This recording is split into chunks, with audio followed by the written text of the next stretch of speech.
Welcome to the Parenting Roundabout Speed Round, where we answer a quick question every Wednesday through Friday to keep our group chat fun going all week long. And today, Nicole had the question, what is on your coffee table? This is kind of like what's in your purse or what's in your car, or you know, what do you find on your coffee table?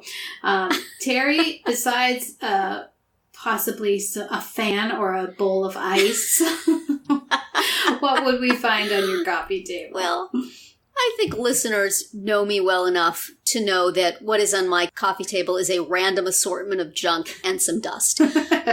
But more interesting is what's under my coffee table. We have one of these coffee tables that has glass on the top, and then there's a shelf underneath. Mm-hmm. And what is on the shelf underneath mostly is books that my husband has read. And he reads a book and he puts it in that pile under the coffee table, and it's like pressing up against the glass now. He doesn't have a lot of time to read, so he's generally, reads a little bit and then it's a while. So it represents a lot of years of reading, this big pile. But it's like he doesn't feel like he can get rid of them.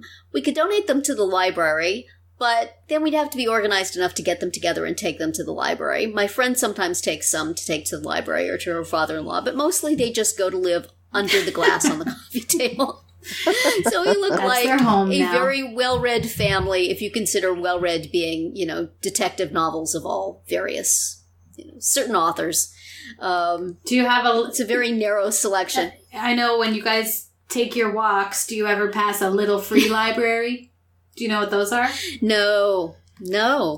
They just people leave books. So it's like a little cupboard, that people put in their front yard, like on a post, like a mailbox, but it's a little cabinet, and it's called Little Free Library. You can look them up.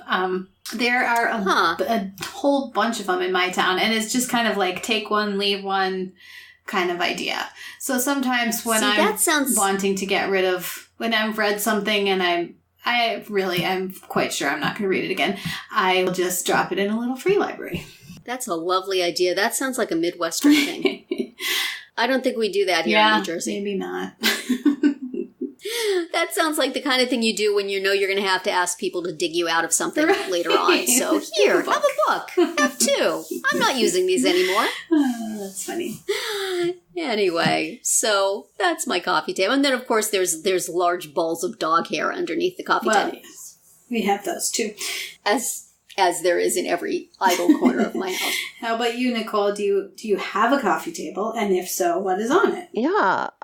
Similar to Terry, we have a coffee table that's 2 levels. Mm-hmm. Mm-hmm. And the bottom level just seems to get piled up, not so much with books, but like random stuff. I mean, so the top of it is just kind of this big bowl that collects, well, it started out as a decor item, but now it just collects remote controls. Right. And, whatever was in there for decoration is long gone.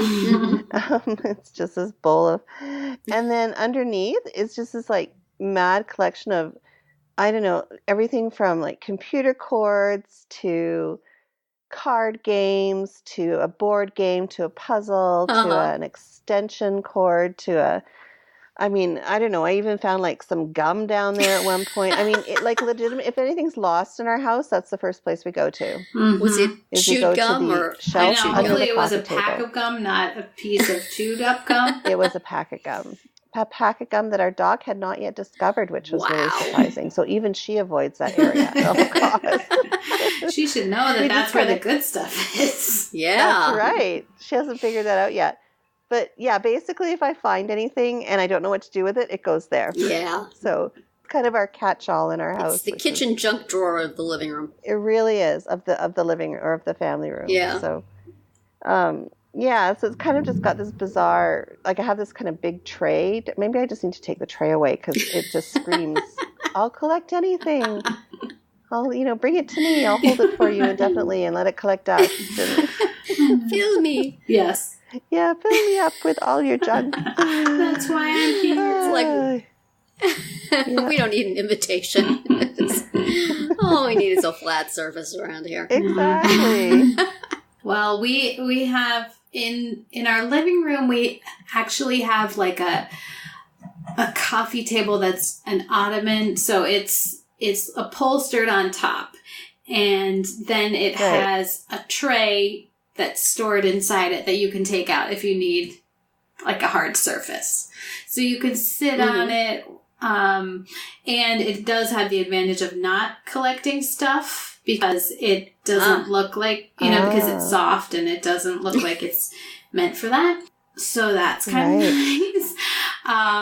And so right now it does have a puzzle on it, like a partially done puzzle, because we started it in the tray, that comes with the ottoman. So, because we needed like a surface to put the puzzle on.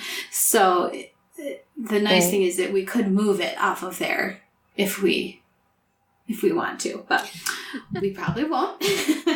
We will probably leave it right where it is. So, and then in the TV room, we don't have a coffee table because of just the way the room is oriented. It wouldn't really work. And we have like a side table, and it mostly has Legos, partially built Legos on it. Because, once something is started, you can't put it away. You can't break it up and put it away. So that's the story over there. And that's going to be it for today's speed round. Come back Monday for our much longer group chat and visit parentingroundout.com for all of our weekly episodes. Hey, before you speed off from this speed round, please consider listening to all our podcast episodes, short and long, on the Radio Public app. It costs you nothing, and we get a little change for every listen. Thanks for the support.